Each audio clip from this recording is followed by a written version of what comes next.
Hey guys, what's up? It's Fern. Thank you so much for joining me for another planty video. So I thought for today's video, we would give some well-deserved love and attention to none other than the pothos. Yes, that's right. Today we are going to be talking about, working with, and admiring the pothos. I personally love pothos. One of the first plants that really got me into houseplants was a Marble Queen pothos. And I don't know why I don't spotlight them more on my channel. I think that they're fantastic houseplants because they're accessible, they're affordable, they're easy care, and they're absolutely beautiful. You can also grow them a variety of different ways, which is very fun. So in today's video, I'm going to be briefly showing you the different ones that I have in my collection. I actually don't have that many. I don't know what you can see here, but I do have a few that I'm going to be showing off and talking about, and then we're going to move into a kind of planty spa day portion of the video.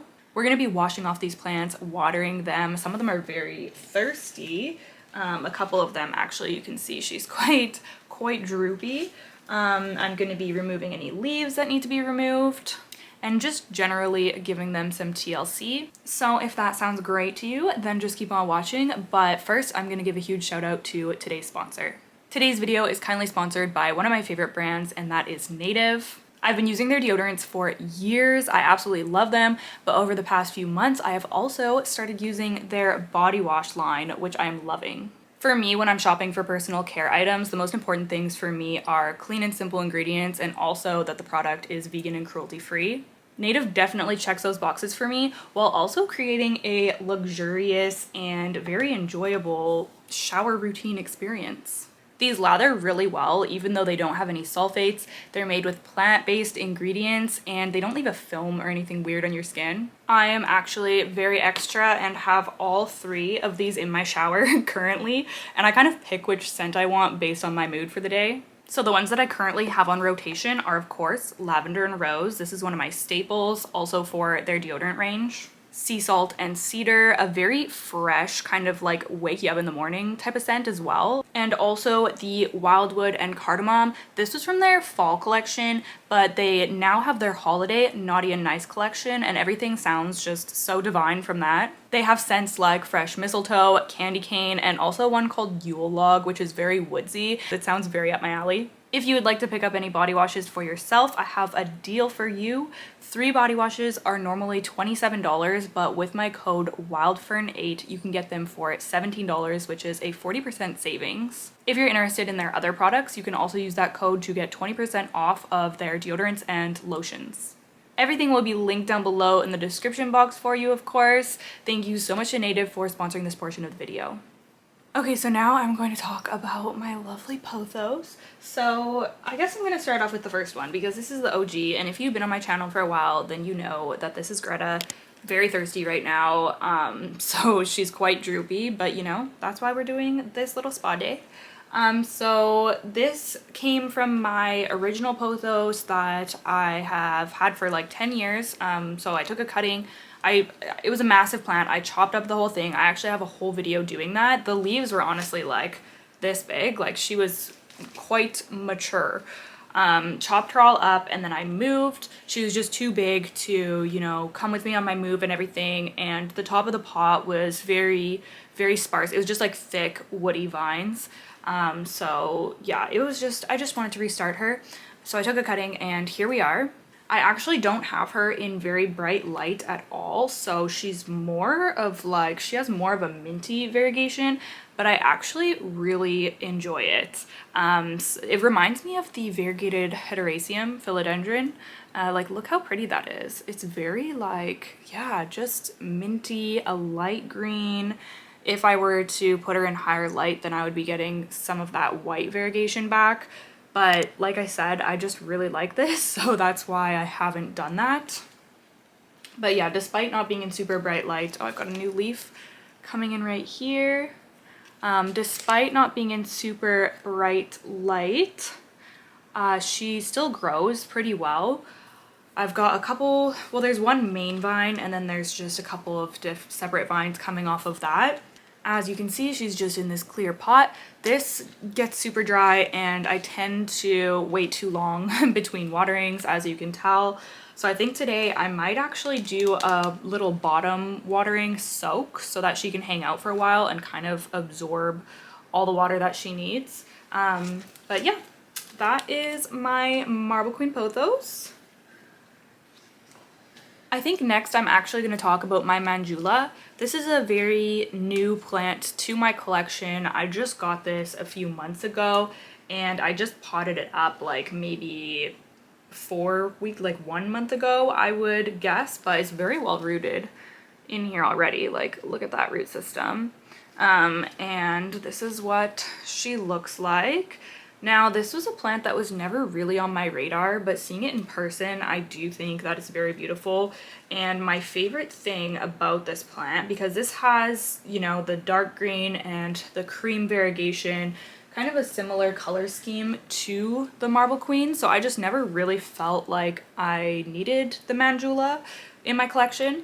But now that I have it, one of the big differences, well, I mean, the leaf shape and the way that the leaf kind of grows is very different. These leaves have more of like a wavy, I don't know how else to put it, but it's like a wavy kind of shape. Like, see how they kind of like curl? That's not because it's thirsty, they just kind of are like that. But my favorite thing about these leaves is the silver. So that silver chunk right there, the Marble Queen does not typically get that, but it's very, very pretty. So I really, really enjoy that about the Manjula. Now, I don't have a lot of experience growing this. I don't even know if I've gotten any new leaves, to be honest with you, and a lot of people have commented and told me that these grow slowly, so I'm just kind of prepared for that. I do have it just getting natural light. It's the low light time of year, so I'm sure if I put this under a grow light, maybe it would take off, and maybe I will do that eventually, but for now it's just kind of hanging out, and you know, it looks good to me. It's not going downhill, so I'm fine with that. This actually might have been a new leaf that came out in my care. Look at that. It's literally so teeny tiny. Oh my goodness, how cute. Now, a lot of people grow these up moss poles and they do look quite impressive that way. I haven't really decided what I'm gonna do, if I'm going to grow it vertically or if I'm going to just kind of go the route of having like a full basket. I'm kind of leaning towards that just because I do have a lot of plants that are climbing already, and yeah, but I don't know. I don't know yet. Right now I'm just kind of, you know, getting it settled into my collection and everything. Oh, you guys, that's so annoying. You know what? It's my fault because that's what happens when your pots are so bone dry that they have no weight holding them. Oh my goodness, like all over me too. Oh my goodness. Okay, we are going to take a brief break and I will return. Okay, I got that partially cleaned up. My Dyson is actually on the fritz, so I think I'm gonna be taking it apart and like replacing the filter and just trying to like clean out everything tonight to see if I can get it to start working again. But it's just lost its suction power. It is probably about 7 years old, so I don't know if I'm going to be able to get it working again. So if anyone has had that happen to their Dyson, leave me any tips of how you remedied that. Not very convenient for a plant parent and a dog parent, you know, like I need my vacuum. Okay, so the next one that I'm going to be talking about is my Cebu Blue Pothos, which I love, and we repotted this maybe a couple months ago in a video, and it is still growing. It's quite long. I still am waiting for a lot of the cuttings to kind of start vining. Like the top is pretty full. I could even sneak in, oops, oh my goodness. Okay, let's not spill more potting mix. This one's dry too, but not dry to the point where it's wilting. I could probably sneak in a couple of more cuttings and I might actually do that. But yeah, it's quite long, however not very full, like it just has a few vines coming down. I am waiting for this to fill out a little bit more. This lives right beside the Marble Queen, so in quite low lighting as well, but I really like the coloring that it gets in lower lighting, and I do get some questions about the coloring of Cebu Blue in general, because Mine is quite that like silvery bluey, and I do think that that is attributed to the lighting. If you put these in under higher light, they will get more of just like a kind of like a light silvery green color. But yeah, I'm a huge fan of this one. Of course, I think that it is gorgeous, and I'm so excited to watch mine continue to kind of get bigger. So yeah, like I said, this one's thirsty as well, so it will enjoy a drink today. And these are a lot more common and easy to find nowadays, which is very nice, so more people can get their hands on them. And then we have this gal right here. And I know that some of y'all are probably like, Fern, that's not a pothos, that's a Scindapsus, but I decided to include it in this video because this commonly goes by the silver satin pothos, and really none of these are pothos. Like it's just a general common name that's been assigned to mostly the genus of Epipremnum, but sometimes it includes Scindapsus and, you know, some other kind of similar plants as well. So yeah, I'm well aware. I just wanted to throw it in here because, yeah, I feel like it, you know, can kind of fit in. So you can see it has the beautiful silver splashy leaves. This is in my Wally Grow planter, so this normally hangs on my plant wall. And this has grown like a weed. This is probably my favorite Scindapsus out of the whole genus, just because of how prolific and how easy to grow it is. I struggle with every single other one that I've had, but the argyraeus, did I even say what this was? The like botanical name for this is Scindapsus pictus argyraeus, and this variety specifically I enjoy a lot just because of how easy it is to grow. And yeah, it's very, very long now. I am getting, you know, some smaller growth at the bottom, but I don't really mind too much, honestly. Like the plant as a whole, it just looks very, very nice to me. Let me see if I can. Okay, I just wanted to show you standing up because like it's quite long, and this was probably like, I don't know, up to here. Like it was not even really trailing when I first got it. It was trailing a little bit, but not like long vines like this. So I'm very proud of how far this has come. It's such a beautiful plant. It's probably my favorite out of all of the plants on my plant wall there. I mean, I like those philodendron as well, but this one has just grown so much. It's by far the longest. Yeah, I just really enjoy it. Okay, next I'm going to be talking about my golden pothos. The white stuff on it is just sulfur spray, so don't mind that. This is kind of similar, well, it's quite similar to the marble queen pothos, except for this has a yellowy variegation. And it's kind of more splashy, or like it just looks different. Like the marble queen can be more sectoral at times, but this one doesn't really tend to do that. Like there will be like larger splotches, as you can see, but the variegation is typically bright yellow. If you have it in lower light, then it might not be as yellow, or it might revert back to green. But mine gets pretty decent light from a grow light right now, and yeah, it's really starting to grow pretty quickly for me. I've recently put it on this little DIY wire trellis, so I've got a vine going up on this side, and then I've also got, this one's supposed to be wrapped around it on this side, and then there's a few more kind of coming down that once they get long enough, I will also add them to the trellis, and I just think that it gives it such a cute look. And also offers the plant like some support and some shape. So yeah, I really enjoyed that. Not gonna lie, this is not one of my favorite pothos, but I do enjoy having this in my collection, and you know, yeah, it's just fun to watch grow, and I like it a lot more now that I have it on this little trellis. I think that that's very cute. Alright, the last one that I'm going to show you in my collection is Epipremnum No ID. So I do not have an official name for this plant. To me, it looks quite similar to the Cebu Blue, but with a wider leaf and like a little bit more on the green side than the blue side, but it does have like a very similar kind of vibe. I've had a lot of people try to ID this plant, but yeah, I've had people think that it's Monstera siltepecana. What else? Epipremnum skeleton key, just a lot of different things, and it's just not those things, no offense, but yeah, it's just a regular, it's just some type of, you know, cool Epipremnum that we don't have an official name for.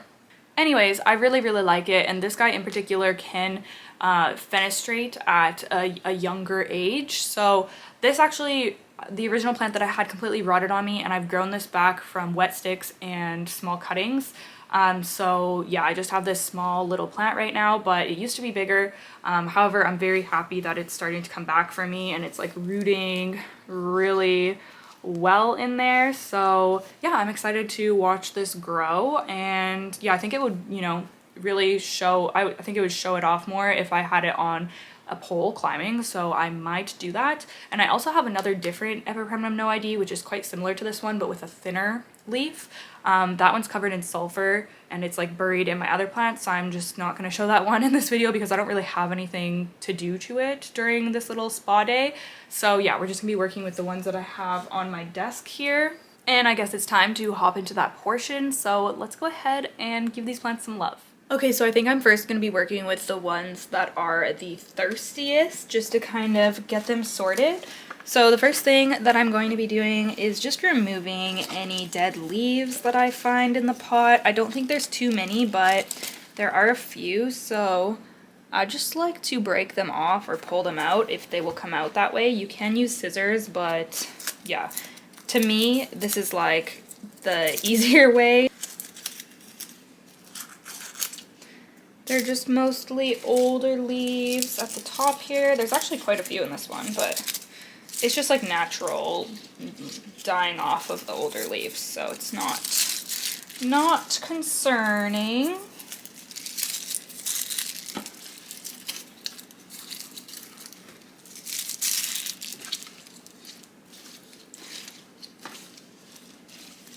Okay, I think that that's all of them for this guy. There's our dead leaf haul. Now you can tell that this guy is thirsty because the leaves, some of them at least, are starting to curl. So it's not too bad yet, but I can tell, especially down here, these older ones, that is what the leaves start to look like when they're dehydrated. They will curl in. Normally, I don't like him to get to that stage, but obviously he has in this case. And he's not suffering or anything yet, but it's definitely a warning sign for me to, like, you know, hurry it up and give him a drink. I don't think that there's any dead leaves on the, or maybe there is one down here. There is just like one little dried one down here that I'll pull off, but nothing else. And then the Cebu Blue, I can just see a couple of yellow ones in here that I'm going to remove.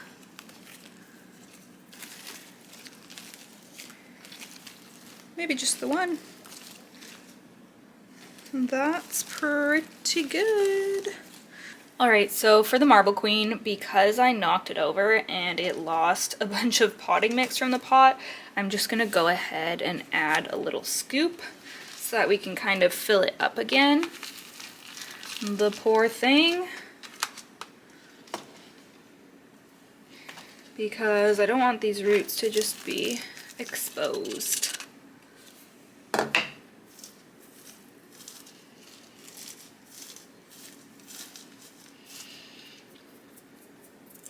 Okay, that's better. And now she has some fresh potting mix in there, and this potting mix also has some Osmocote slow release fertilizer, charcoal, and what else did I put in here? Myco. So you know, that's only going to be of benefit to her to add a little bit of those things in there as well.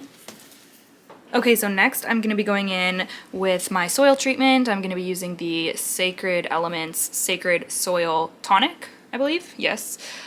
So this is an all-natural organic product that does a few different things. It provides nutrition, it gets rid of pests, and it also boosts the general immunity of your plants and just, you know, makes them a little bit more robust, a little bit healthier. And that's the reason that I am using it mostly today.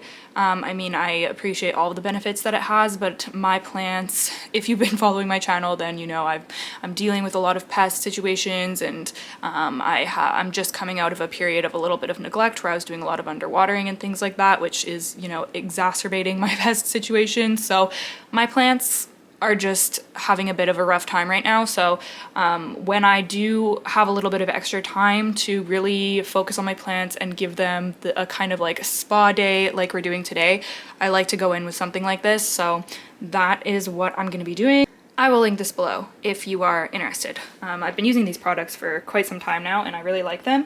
So I'm just gonna be mixing this up in my blender just for ease. You can use a jug or whatever. If I had a 4-liter jug, then I would probably use that, but I do not.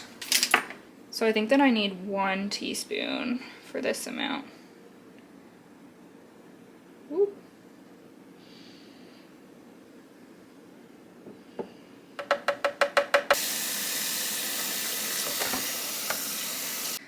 I'm just gonna give it a little spin in the blender just to make sure it's all mixed up.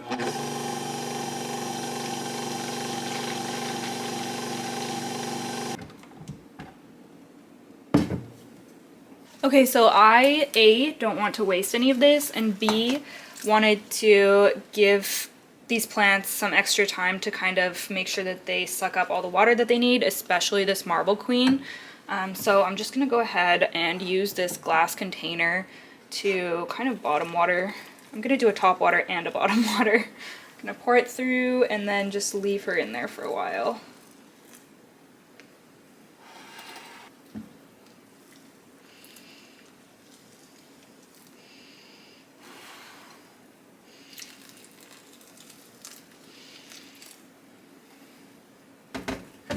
It's very sudsy and satisfying as well.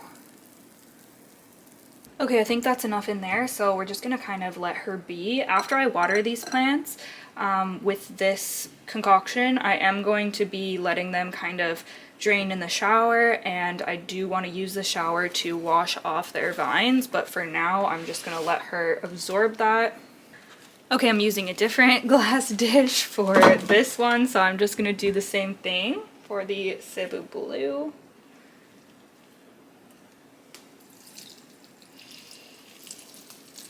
Whoop. We are splashing.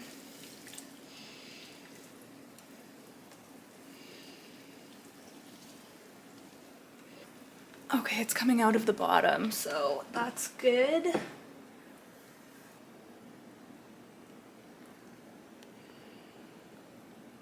I can't bottom water the Wally Grow because there's no drainage holes at the bottom. There's only holes like near on the top half of the pot, if you can see there. So I'm just going to be pouring it into here.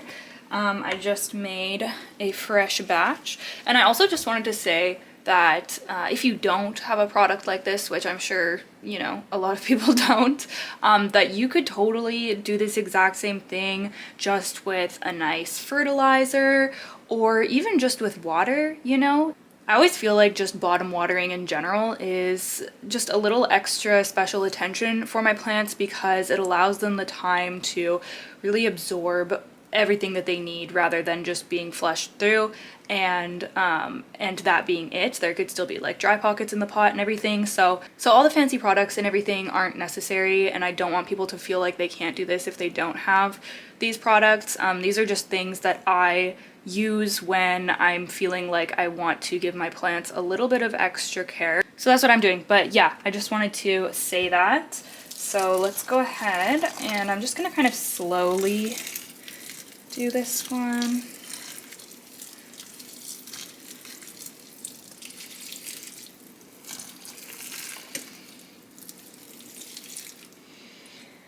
I don't really understand the sorcery of these Wally Grow pots. Like, yeah, I don't really, it seems to just drain if it's like full enough to come out of the top portion of these holes. So I don't know if water just like stays.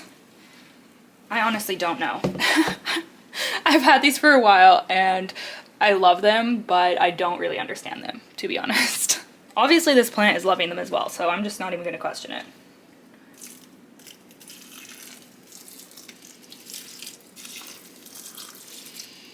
Okay, I think that that's all I'm going to put in there, and I'm just gonna kind of let that absorb. I mean, it feels very heavy, so I think that it's pretty well saturated.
Okay, so all the plants that are being bottom watered, I'm probably going to leave them for around 40 minutes for them to allow for all the uptake of the water.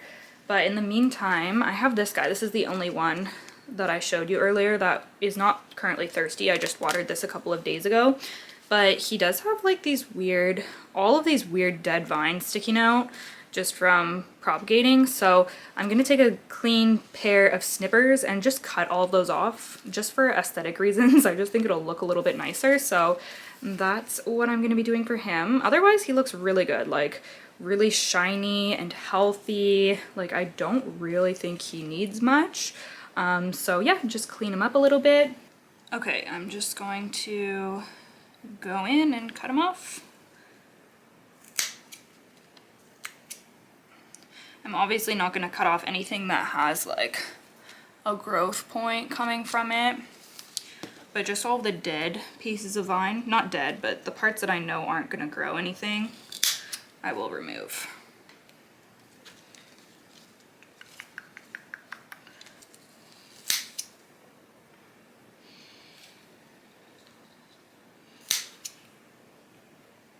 I think that that's all of them. Yeah, that just looks so much better to me without having all of those sticking out. Like, yeah, I need a cute cover pot or something for this guy because I've just got this plain pot and this ugly tag. Bye-bye, hideous stems. Okay, I just went to go grab my Hoya Mathilde off of my bed frame because I was gonna use the leftover water to water it, and oh my gosh, you guys. This is what happened. Like, tell me why this is happening so much today when my vacuum is literally broken. Oh my gosh. Is she okay though? I hope so. Oh my gosh. The hook just came, like, look at that.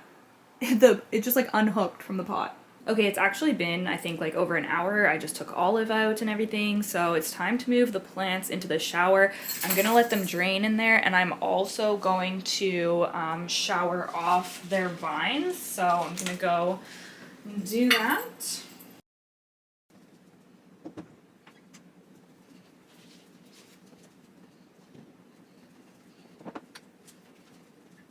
I'm actually not going to shower this one off because it has a sulfur on it and I forgot about that, so I'm just going to move him.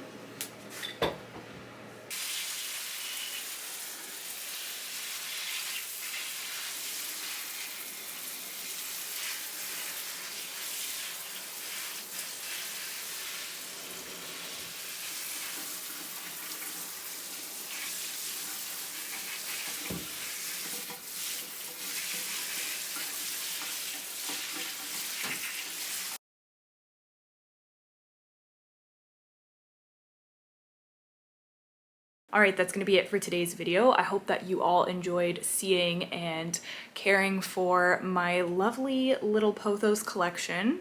Don't forget to give this video a thumbs up if you did indeed enjoy it, and leave me a comment down below. I would love to chat with you. Thank you again to Native for sponsoring today's video. If you are interested in checking out any of their products, make sure you click the link down below in the description box. Thank you guys so much for watching and joining me in my planty activities. I will see you in the next one. Bye!